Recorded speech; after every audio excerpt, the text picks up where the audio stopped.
Wabarakatuh.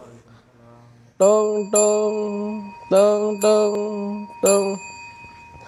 Om Swastiastu, Namo Buddhaya, Salam, Salam Rahayu, Salam Kebajikan, Salam Taklim Ma'rifat. Nah, karena kebetulan pakai ini, ya, pakai kopiah Moskow, maka salamnya kami tambahi Hura. Nah, salam kebangkitan tasawuf ya, menyemangati Viking ya, maksudnya pejuang-pejuang yang berusaha untuk menegakkan agama samawi di dunia ini agar umat bisa kembali kepada jalur yang waris daripada Rasulullah Muhammad. Kali ini adalah edisi siaran langsung, masih di tempat yang sama yaitu Makassar, tepatnya di Jalan Muhammad Jufri. Judul yang kita angkat kali ini adalah agama itu sangat sederhana. Pernah guru kami sampaikan, tidak ada hal yang paling sederhana kecuali agama. Tapi juga tidak ada hal yang paling sulit dikerjakan juga adalah agama itu sendiri. Prinsip agama sederhana, yaitu ketika kita ketemu guru yang mutlak, maka tinggal beradaptasi dengan sistemnya. Berproses dari input yang mutlak, yaitu dengan nur yang ditanamkan dalam kalbu manusianya, sesuai dengan As-Surah 52, kemudian lewat sistem yang mutlak, yaitu sistem ketuhanan, maka outputnya otomatis pasti mutlak. Nah, itu sederhana. Gambarnya sederhana itu. Tapi prakteknya itu sangat sulit. Nah, karena apa? Kita akan melawan subjektivitas sendiri, kita melawan nafsu kita sendiri, kita melawan keterbatasan kita sendiri. Sementara orang itu pasti punya selera, punya nafsu, punya batasan, punya cocok-cocokan. Nah itu. Akhirnya manusia itu membatasi dirinya sendiri sebatas yang dia cocok saja. Sebatas yang dia mampu saja. Padahal ada yang mestinya dia tidak mampu, padahal bisa. Tapi dibikinnya mindsetnya itu seolah nggak mampu. Maka orang-orang ini terpenjara dengan batas akal nalarnya sendiri. Makanya agama mestinya diterangkan secara ilmiah, eksak, ilmu pasti, yang itu menggugurkan seluruh subjektivitas. Jadi agama kalau diterangkan ilmiah itu bisa terima semua orang, baik itu Hindu, Buddha, Konghucu, Nasrani, Islam. Kalau diterangkan secara ilmiah kayak gini, semua orang bisa nerima. Jadi nggak lagi benturan, woi Islam yang benar, woi Kristen yang benar, nggak begitu lagi. Tapi kita ketemu pada kesadaran sudut pandang yang tertinggi. Nah, repotnya kan kalau sudah terdogma itu kan kita sulit menerima masukan orang lain, masukan dari sudut pandang orang lain.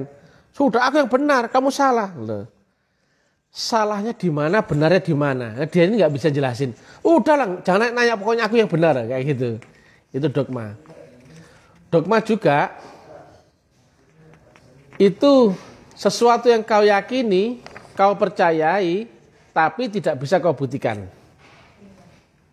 Ya, sesuatu yang kau yakini, kau percayai, tapi kamu tidak bisa membuktikan. Nah, itu namanya dogma.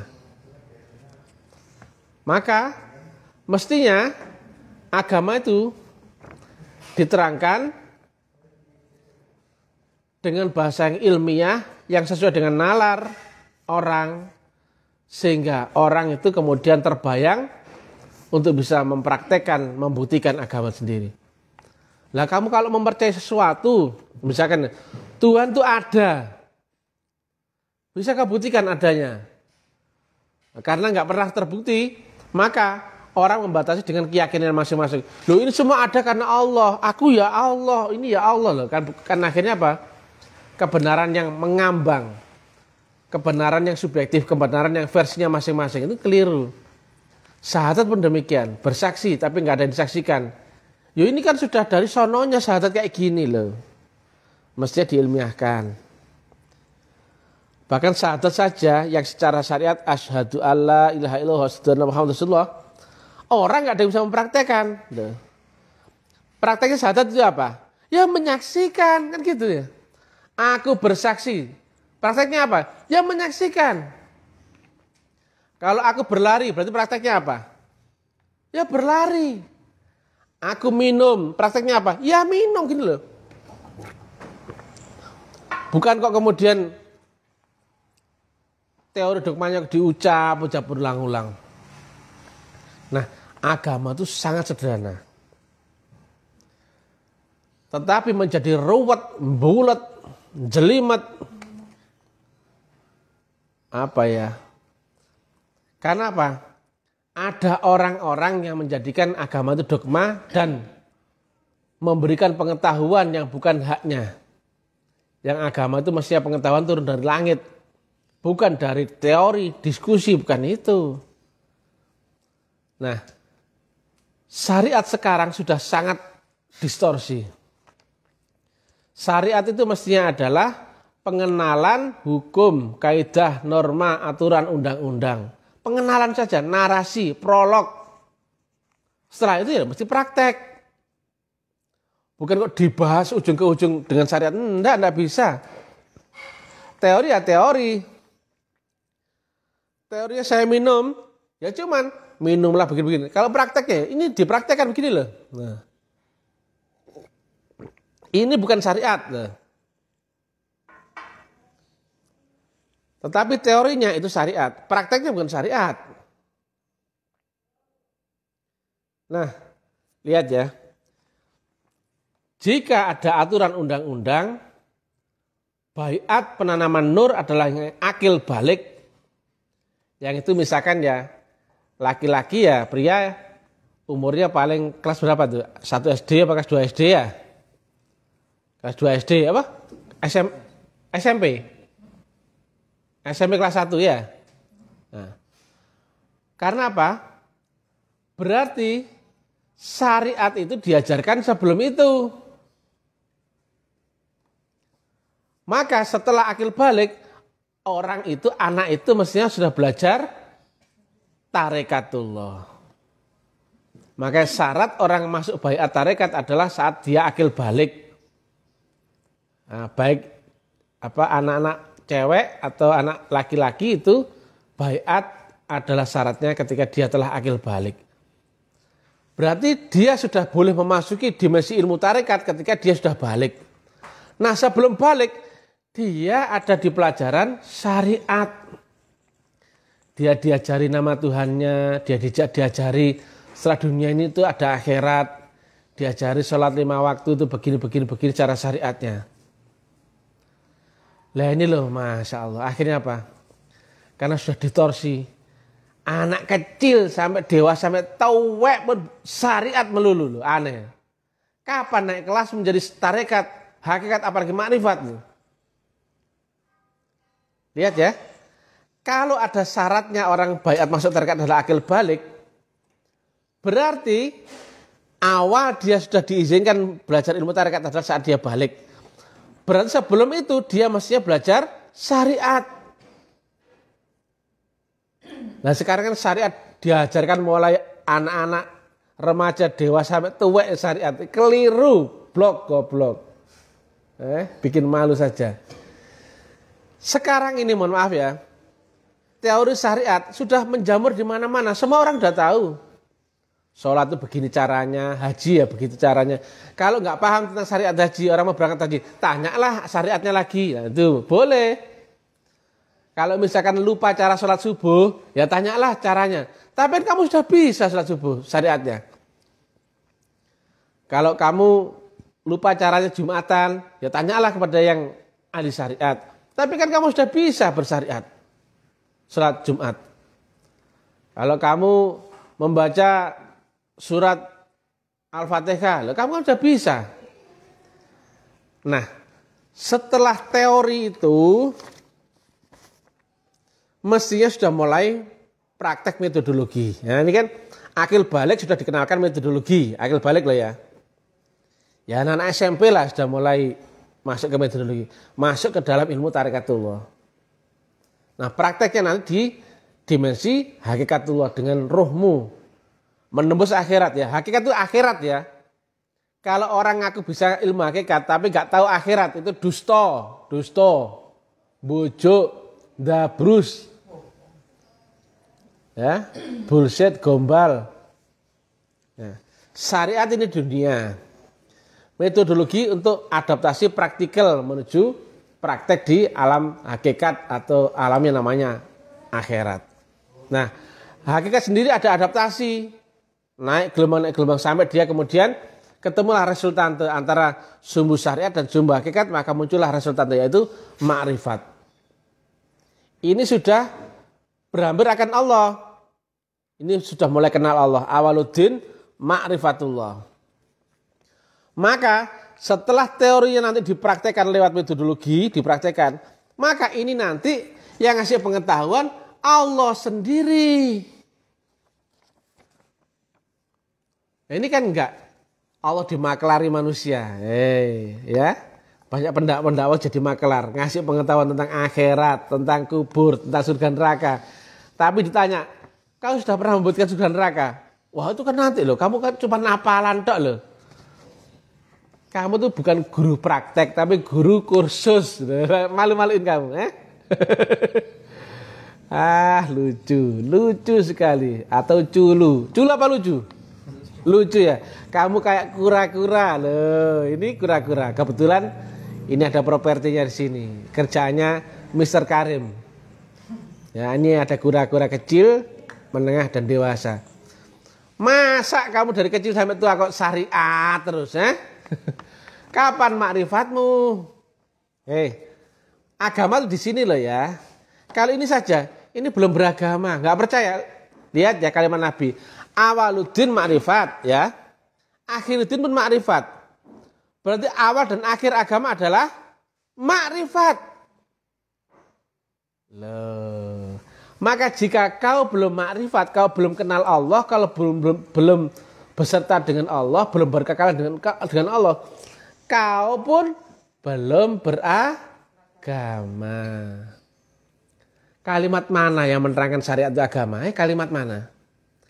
Jalannya memang lewat syariat, ya. Jalannya pun nanti mesti lewat hakikat. Kalau syariat saja nanti akan fasik kata Nabi. Hakikat saja akan sindik, mesti keduanya jalannya. Tapi syariat itu bukan agama. Hakikat pun bukan agama. Jadi keduanya sampai maka akan ada reaksi Allah. Itulah yang agama. Ada faktor Allah, ada campur tangan Allah. Yang ngajarin nanti Allah sendiri. Bukan lagi manusia, bukan pula Rasul. Tapi Allah sendiri. Itu yang namanya wahyu. Itu yang namanya laduni. Dia mengajarimu lewat kolbumu. Langsung tanpa ada campur tangan manusia. Manusia nanti hanya sebagai alatnya Tuhan aja untuk ngajari kamu. Loh. Di alam hakikat sudah nggak ada apa-apa selain kau saja sama gelombang itu. Loh. Sudah nggak ada guru ngaji, nggak ada ustadz, nggak ada ulama, nggak ada kiai. Loh. Yang ada hanyalah engkau sedang berhadapan-hadapan dengan gurumu. Yang gurumu ternyata dalam hal ini adalah Allahu subhanahu wa ta'ala. Fa ainama tuwallu fasamma wajhullah. Di mana kau arahkan pandangan, situlah wajah Allah loh. Masih ada manusia? Enggak ada. Masih ada masjid? Enggak ada. Masih ada kambing, domba, kucing, anjing? Enggak ada. Semuanya adalah wajah Allah loh. Itu hakikat. Nyampe sini nanti, ada lagi ayatnya. Wa huwa ma'akum aina ma kuntum. Loh. Di mana kau berada, situlah pula Allah berada. Loh. Maka kau adalah dia nantinya. Kau diajari zahirmu, stasionermu, jasmanimu tetap kamu. Tapi isinya sudah hilang dirimu, sudah dia sendiri. Pikiranmu pun sudah pikiran dia, pandangan dia. Wa ma ramaita idh ramaita. Loh. Bukanlah dia memandang Muhammad, tetapi akulah matanya. Bukan dia yang melangkah, tetapi akulah kakinya. Bukan dia Muhammad yang berkata-kata, akulah mulutnya. Loh. Zahirnya tetap stasionernya, tapi isinya sudah diambil alih oleh Allah Subhanahu wa taala. Itu makrifat. Yang tadi juga hakikat. Tapi hakikat nggak ada ya, mesti lewat pelajaran metodologi. Metodologi itu adalah syariatnya praktek. Loh. Itu syariat praktek. Kalau ini masih teori. Teori. Kalau praktikalnya, teknikalnya, metodologinya itu namanya tarekat. Loh.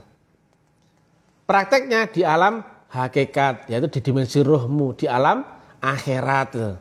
Ya masih nembus dong. Kamu udah dicuci otak bahwa akhir itu nanti tunggu kau mati, longok-longok di dunia.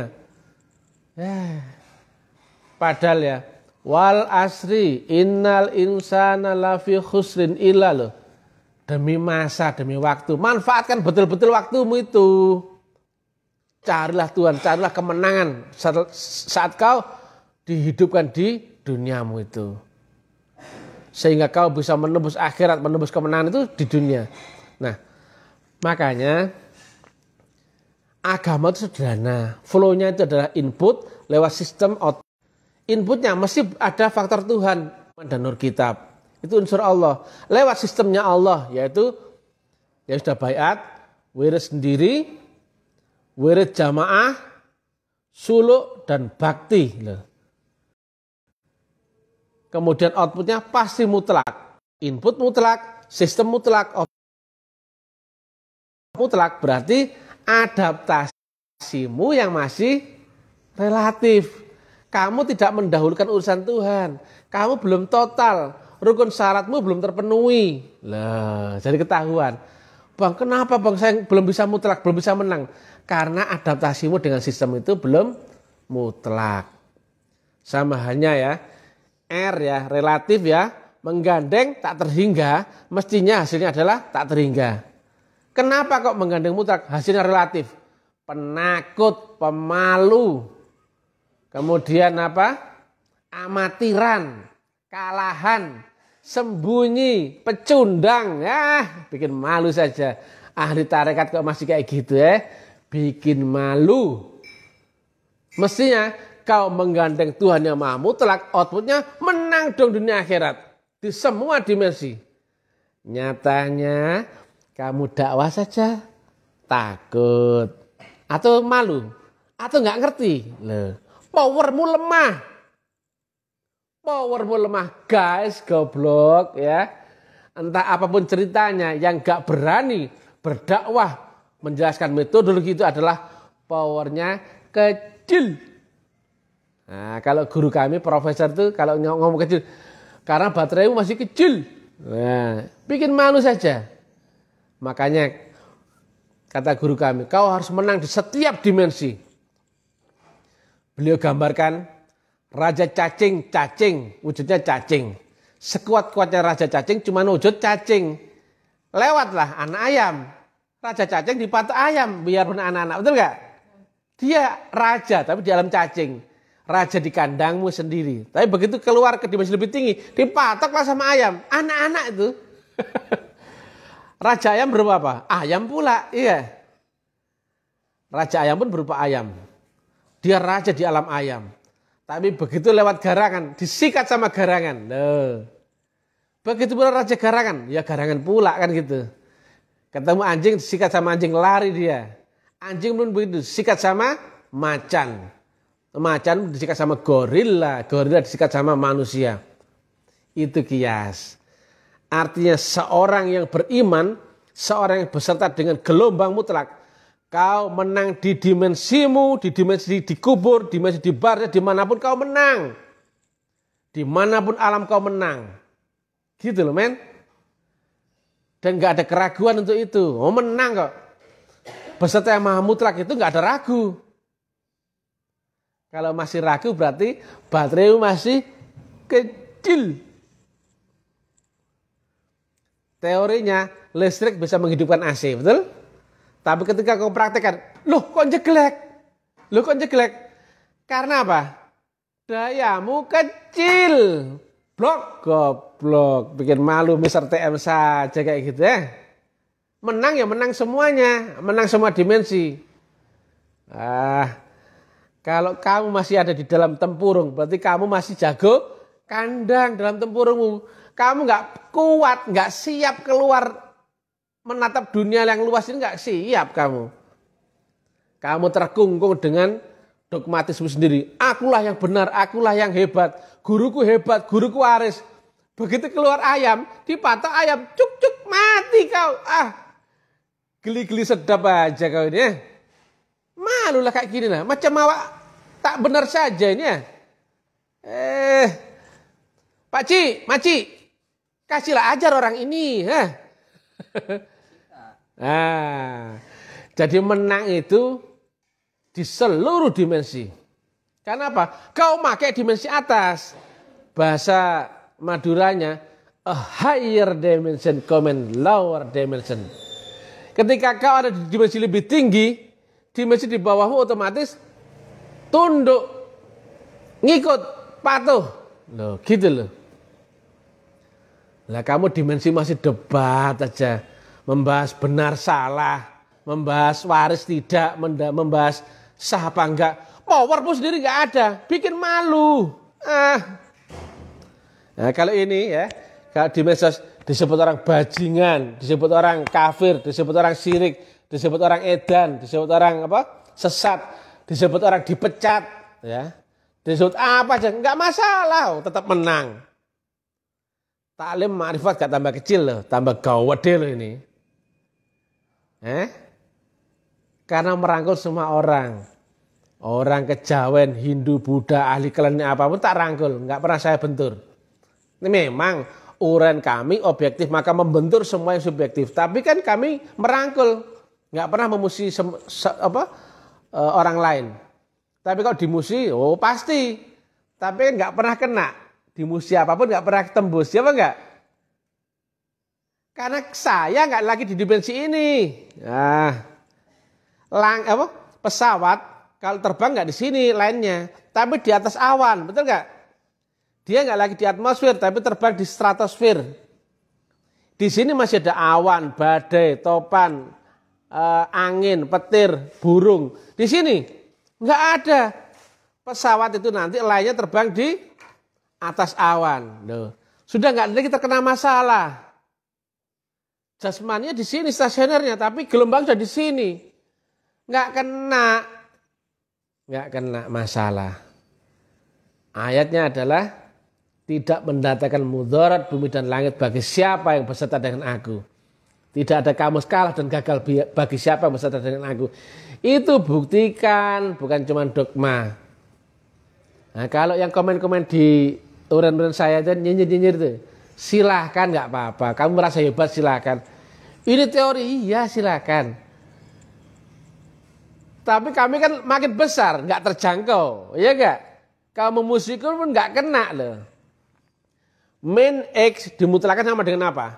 X plus X dimutlakan sama dengan X. Nggak ada lagi positif negatif, nggak ada lagi kawan dan lawan loh. Nah, makanya begitu taklim ma'rifat muncul di permukaan, lainnya banyak yang ludes, tumpes, ambles. Selama kau subjektif kena turbulensinya gelombang kejut daripada taklim ma'rifat. Itu memompa energi gelombang Tuhan tuh, balar, kesapu semua itu, balar. Lihat ya kalau nggak percaya. Di setiap uraian saya ada dua kutub yang terang benderang. Ada yang sewenang, ada yang membenci loh. Pada kalimatnya sama nggak itu? Sama. Tapi responnya ada yang positif sekali, ada yang negatif sekali. Berarti apa? Energinya super besar. Goblok. Paham kamu? Lihat tuh mata fisikanya. Ada kutub yang sangat positif dan ada kutub yang sangat negatif. Bukan lagi positif rendah atau negatif rendah ya. Kalau jaraknya rendah, amplitudenya kecil. Tapi ini amplitudenya besar. Ibarat air itu kena tekanan suhu api tekanan tinggi, panas tinggi, maka dia cepat bergejolak loh. Lihat itu. Berarti dia apa? Powernya apa? Besar. Makanya yang membaca uran-uran Mr. TM yang baik hati dan tidak sombong ini pasti bergejolak. Entah itu senang sekali atau benci sekali. Ya enggak? Enggak datar. Beda dengan baca dengan uran lain. Datar saja. Datar. Ini enggak ada yang wet. Itu ada gelombangnya di uran-uran TM itu. Ada di dimensi akal itu pengetahuan, di dimensi di atasnya akal. Itu nur, itu potensi gelombang kejut ketuhanan. Makanya begitu masuk ke publik, bergetar itu publik semua. Bahkan sekarang di-share, disebarkan oleh banyak orang. Dari ujung ke ujung di mana-mana kota. Ya, di FB, di WA, di YouTube. Nggak lama nanti akan tambah besar lagi. Karena ini mutlak. Nggak mungkin dikalahkan sama yang relatif, nggak ada cerita.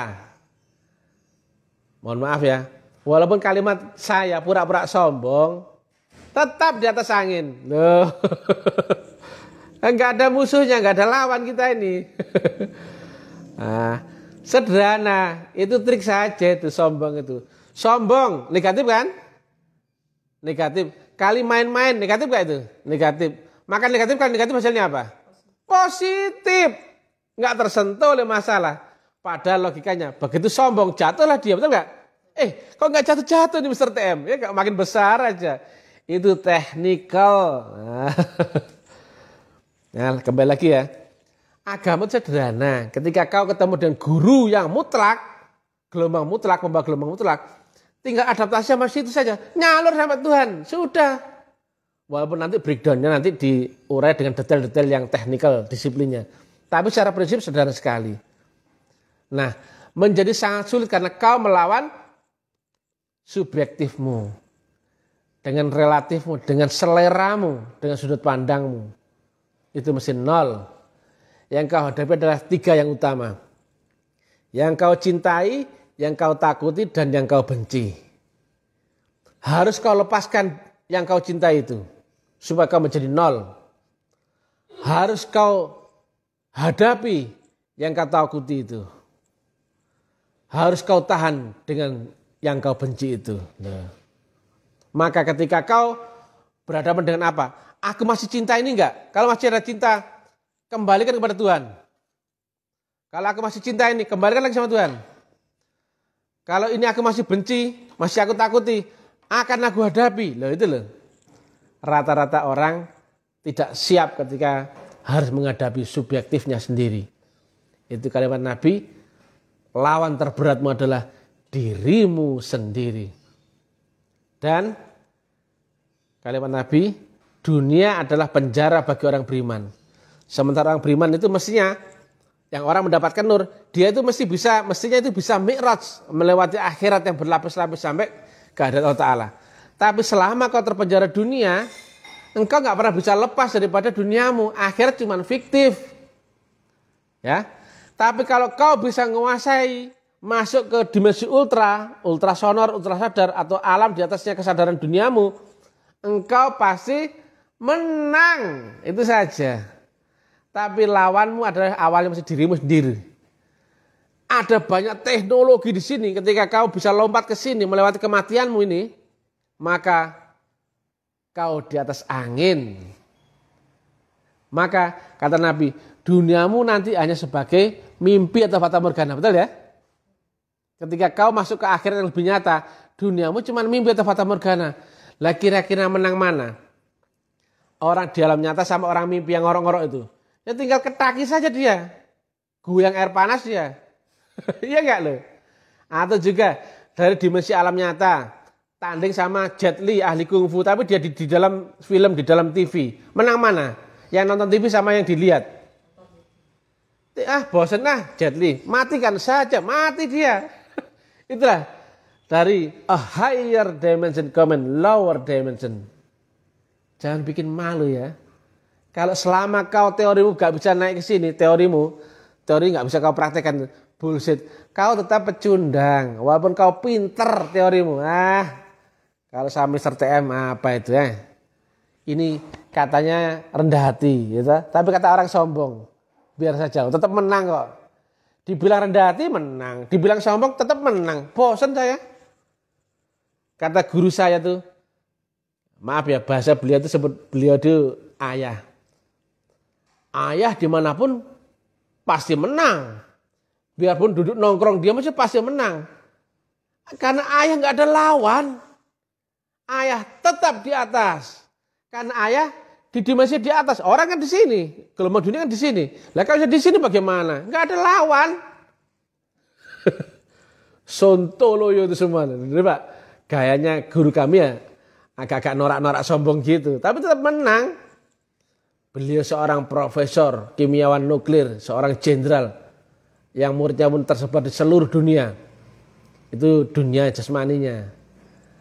Nah, itu termasuk guru kami. Guru kami pun meningkat lagi, tidak lagi berwujud, tidak lagi bernama. Nah, menempati manapun kami kenal siapa gurunya. Nggak lagi menyebut yang itu aja, yang ini. Guru saya pun akhirnya guru yang sama dengan gurunya Nabi Muhammad, guru yang sama dengan gurunya Nabi Isa, guru yang sama dengan gurunya Siddhartha Gautama, Sri Krishna dan sebagainya. Itu nur, bukan manusia. Hanya saja mewujud sebagai manusia di zaman kita masing-masing. Nah kalau ada orang yang masih debat di wujud zahirnya itu saja, berarti pandanganmu masih pandangan akal dunia. Kalau masih yang sibuk, hei mursyidnya ini, mursyidnya ini, berarti kamu masih terjebak di wujudnya saja ya. Nah, saya tanya, isi yang di dalam Nabi Muhammad sama isi yang di dalam Nabi Isa sama nggak? Sama. Yang sama yang di dalamnya diri Siddhartha Gautama sama, yaitu nur itu juga. Atman, guru sejati, Roh Kudus, Rasulullah, Mursyid itu sama. Tetapi menjadi berbeda ketika dibahas di akal panca indera dunia, syariat. Menjadi berwujud, menjadi beridentifikasi, menjadi bernama. Nah, yang masih sibuk dengan debat nama, debat wujud, debat status, berarti kamu masih di dimensi akalmu. Kamu belum naik. Pandanganmu masih pandangan ini. Blok goblok. Yang masih suka mendebat TM. Gurumu. Makommu masih makom dunia. Belum nembus ke sini kamu. Kamu belum bisa buktikan bahwa isinya Nabi Isa, isinya Nabi Muhammad itu sama. Yaitu nur itu juga. Makanya masing-masing Rasul gak ada yang kontradiktif. Saling membenarkan, jalannya sama, gurunya sama. Nah, beda kalau jalannya beda, gurunya beda. Pasti saling menyalahkan, betul gak? Makanya siapa yang masih debat tentang status quo, bener-beneran, waris-warisan, sah-sahan, atau senior-senioran, berarti kamu masih di dalam tempurung duniamu, blok, goblok, bikin malu. Aku aja malu. Ya enggak? Malu ini. Malu sekali. Masa pelaku tasawuf, pelaku tarekat masih debat itu kayak anak-anak. Lucu-lucu. Kalau datang ke sini tak kamplengi kamu semua. Bikin malu Mr. TM. Demikian juga masih penakut enggak berani dakwah. Berarti potensimu masih kecil. Kalau enggak pemalu, penakut, ya kamu tuh masih amatiran. Blok, goblok. Logis gak ini? Logis. Kalau kamu beserta yang maha mutlak, kamu enggak ada lagi rasa ragu, was-was atau takut. Kalau kamu yang beserta yang maha akbar, lainnya lembut. Kalau kamu beserta yang maha kuasa, lainnya rata. Loh. Gitu loh. Lah kalau masih penakut, kamu masih beserta bebek, cucuk, meo. Hanya jago kandang. Keluar, takut kamu dipatok ayam. Takut resiko, takut masalah. Iya apa enggak? Lucu atau culu? Lucu apa culu? Ya sama-sama menjijikkan itu ya. ya ginilah. Maka agama sederhana. Temukan dulu orang yang membawa silah dan berbaiatlah di situ, ditanyakan nur, maka ikuti sistem dengan disiplin tinggi. Outputnya sudah pasti akan sampai. Ya, disiplin tinggi. Di breakdown lagi, mesti paham rukun syaratnya, teknikalnya, dan saluran frekuensi gelombangnya. Disiplin tinggi. Tapi prakteknya sulit ya, karena kau melawan batasanmu sendiri. Makanya agama, kata guru saya, yaitu seorang Sayyidi Syekh, namanya rahasia. Rahasia. Jadi tidak ada perkara di dunia yang sesederhana daripada agama. Tapi juga tidak ada perkara yang lebih sulit ketimbang agama sendiri. Karena sulit untuk mempraktekannya. Padahal rumusnya sangat sederhana. Tapi karena sederhana kamu melawan dirimu sendiri. Dengan relatifmu, egomu, keterbatasanmu, kelemahanmu, itu semua itu. Sehingga kau rata-rata tidak kuat melawan nafsunya. Nafsu itu pasti mengarahkan akal dengan yang enak-enak. Betul nggak? Aman, nyaman, tenang, senang, gembira. Itu maunya nafsu. Betul nggak? Santai. Yang nggak enak, nafsu nggak mau. Iya nggak? Maka engkau melawan nafsu adalah kau siap-siap melawan yang enak-enak menurut akalmu. Yang nggak mungkin menurut akalmu. Itu sangat sulit. Makanya jangankan cara manual, memakai teknologi saja lah belum tentu sampai jika nggak disiplin tinggi. Apalagi kau mau menuju Tuhan dengan cara manualmu, goblokmu itu loh. Jarak sini sama sini loh, sini sama sini. Jarak 10 kilo, bisa nggak dengan cara manual? Nggak bisa. Ini satu dimensi horizontal. Walaupun ini sudah menjadi metafisik kan nggak terjangkau oleh panca indera. Lah gimana lagi dengan Allah Ta'ala yang kata Nabi ada 7 lapis langit? Langit loh ya, nggak jarak loh ya. Kalau jarak ada angkanya. Kalau langit dimensinya loh. Mana mungkin kamu mau menuju Allah Ta'ala, mau mi'raj, mau ma'rifat tanpa lewat metodologi? Nggak mungkin. Goblok. Ya. Nah, ngeri-ngeri sedap bahasanya Mr. TM ini, walaupun ngiyateli, ngwaplei, menjengkelkan, tapi ngangeni, dicari banyak orang, ya ta? Walaupun yang menghujat banyak, tapi lihat ya, lihat di followernya ribuan itu, sudah mendekati mau 8.000 itu. Dan di pertemanan sudah 5.000, sudah penuh loh. Tempo sekejap saya dakwah sudah demikian banyak yang memfollow ya. Sudah berapa itu? 7.500 sama 5.000 berapa? 12.500 loh. Yang jadi followernya Mr. TM yang baik hati gak sombong ini. Ya. Karena dakwanya terang-terangan, logis, nalar loh. Lainnya bulat ya kontu tiansip. Ditanya wujudnya Allah ada yang jawab gak? Ditanya teknik mi'raj ada yang jawab gak? Ditanya Rasulullah zaman ini siapa gak? Ada yang jawab gak? Ditanya teknik menembus akhirat jawab gak? Ditanya untuk apa ya? Untuk salat khusyuk ada yang jawab gak? Semuanya cuma cerita. Kalau kamu pelaku jawab dong, terangkan itu detailnya. Gimana cara menerima wahyu dan sebagainya? Kan gak ada yang bisa terangkan. Oke ya. Guys goblok, sobat goblok, yang pintar cuma Mr. TM ya. Sedunianya yang pintar cuma Mr. TM. Kata siapa? Katanya cocotnya Mr. TM sendiri ya. Oke, just kidding. Jangan ada yang terpancing ya, marah-marah, benci, karena aku dan kau adalah satu ya. Aku mencintamu dan kau pun mencintaiku. Oke? Salam rahayu, salam kebajikan, salam kebangkitan tasawuf ilmiah, salam ta'lim ma'rifat. Wassalamualaikum warahmatullahi wabarakatuh. Tung tung tung tung tung.